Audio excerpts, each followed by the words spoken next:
Today, I'm going to be giving you my thoughts on Doctor Strange in The Multiverse of Madness. First of all, guys, welcome to HessFlix, the place where I pretty much just read out my letterbox reviews. So, Doctor Strange, let's get right into it. First of all, can I just say, and before you start talking smack about Marvel films, I do have to acknowledge how nice it was to go to my local cinema and have it absolutely packed to the brim. So busy, in fact, I didn't even get myself snacks for the movie. Can you believe that? So yeah, something that I loved about this Doctor Strange viewing experience was seeing a trailer in cinema for Avatar 2. That's right, you heard me, Avatar 2. I'm talking 13 years later, we're getting a trailer for this bad boy. When this came on in the cinema, I could hear people around me, people going, Avatar 2, that's Avatar 2. I probably hadn't experienced that sort of feeling of being in a cinema and having sort of, you know, something premiere, a trailer that you're excited about, that you've seen nothing about. You haven't already sat at home and watched it on YouTube. This is the first time you're actually seeing footage from a movie in cinema. You're surrounded by your friends that you've gone to the movie with. It was just such a nice experience that I feel like I haven't really had replicated at cinemas probably since I was a kid.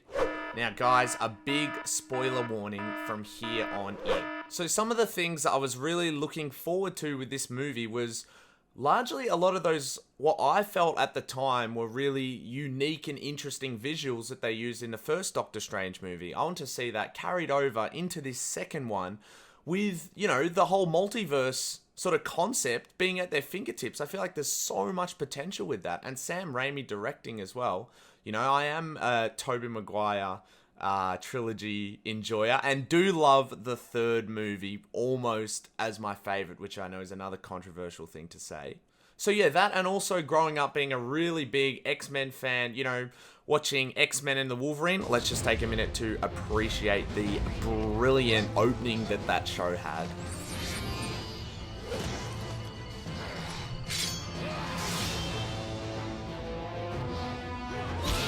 Yeah, being a big X-Men fan and knowing that the big man himself, Professor X, was going to be in this, I was so excited to see how they were going to incorporate all that into the MCU. But yeah, also after seeing like the first two trailers, I was really hoping for something that was going to be a bit more gritty, a bit more dark, a bit less sort of cartoony. I know it sounds stupid to say grounded because it's a movie about multiverses, but I guess for me especially, like the early Marvel films and Avengers, for example, they felt more grounded in realism and the stakes sort of felt more real, and that's sort of what I was hoping to see in this. My expectations, they were really high for this film, and maybe that's a reason why I gotta say, guys, I'm not 100% sold on this.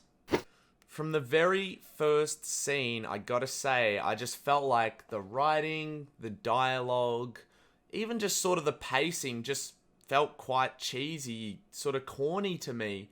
You know, I'm not saying what I'm saying here is 100% objective fact, but for me, and to be honest, with the people that I went and saw this movie with, for all of us, I think those were sort of issues, largely with the script and also the acting, which I'll touch on a bit.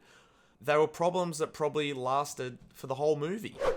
Now, I don't want to sit here and just talk complete smack about up-and-coming young actors, which is what a lot of channels on YouTube do.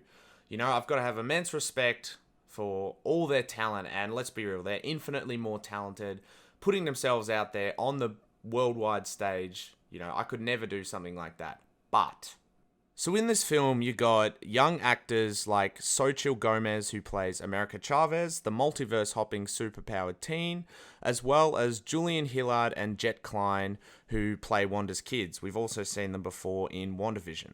I do really have to say, their performances completely took me out of this movie.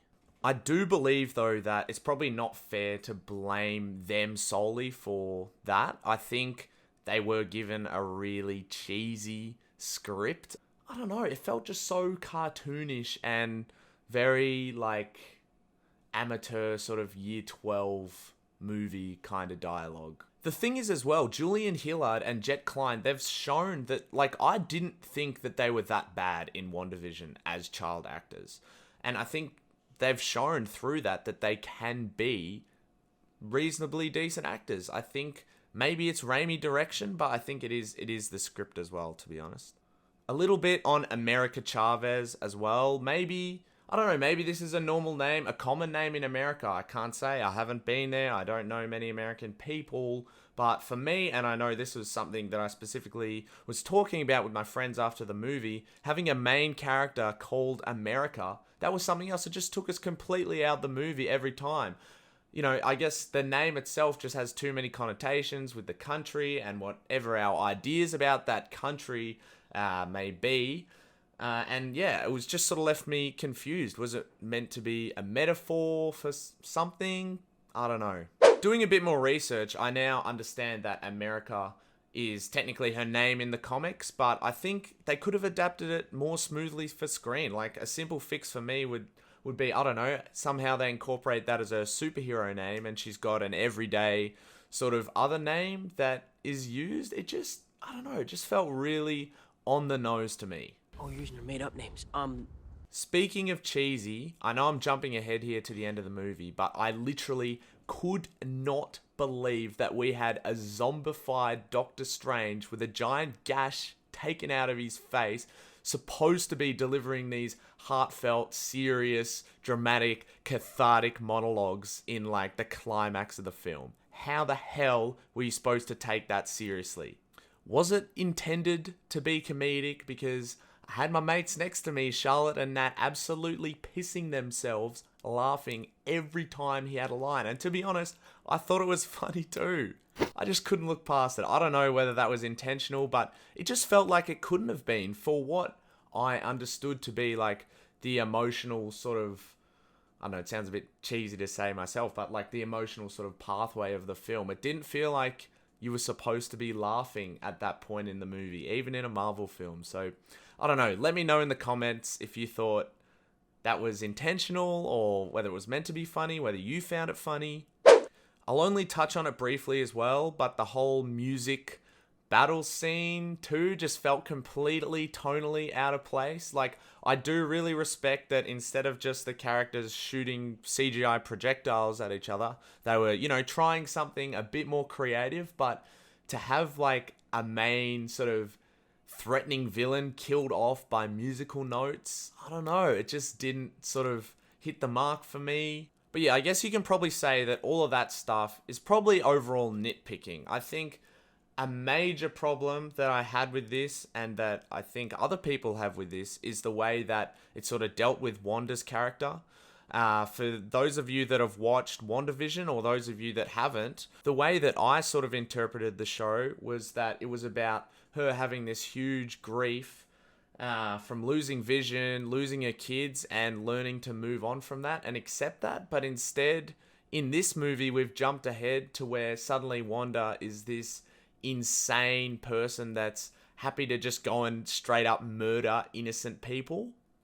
For me, that really does sort of undermine and devalue the whole WandaVision series. It feels wasted to me. And the whole time I'm sitting there thinking, what the hell would Vision be thinking? Like, if he was still alive, or if he could see what Wanda was up to? Like, yeah, I just think, I know you can make an excuse and say, oh, she's been corrupted by the Darkhold or whatever, but I think the thing that, you know, really demonstrates that this is an issue with the film is the Direct article, which says that Sam Raimi didn't even bother to watch WandaVision in its entirety before making this film, which I think is a huge issue. As a director, surely if you're taking on this character that means so much to so many people and, you know, has also been a big part of the MCU as a whole, you're coming onto the project and you're not even watching direct key character sort of forming moments and then taking that on. I just think that was irresponsible from him,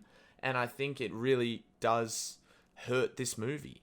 But yeah, overall my thoughts on that, I really wish that this film had had a different villain, and even, to be honest, I would have loved to have seen a solo Wanda film that sort of tracked her decay into this sort of evil person. I think, the Kevin Feige kind of overall big picture MCU has kind of got that wrong with how they positioned her character in WandaVision to then suddenly transform into this version of the character in Doctor Strange 2.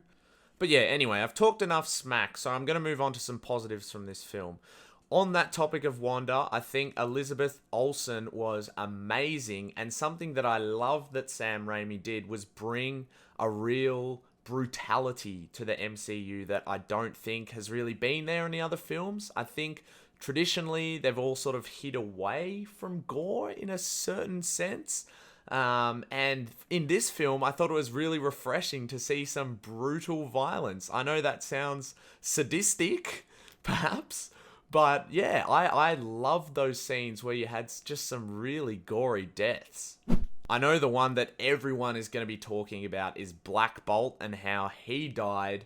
That one, that got audible gasps in my theater. That's how cooked that one was. I found that, surprising, which I think that's what you want when a director comes in and takes a Marvel film. They should be able to have that creative freedom to, take it in a bit more of a darker direction. I guess I just wish that overall, tonally, the film was more in that sort of realm. I think it dipped into moments, but it just wasn't able to, to sort of bring that together tonally. But yeah, overall, I loved all the Illuminati scenes. I know I've got friends taking the mickey out of Professor X's chair. They've got no appreciation, clearly, for X-Men 97.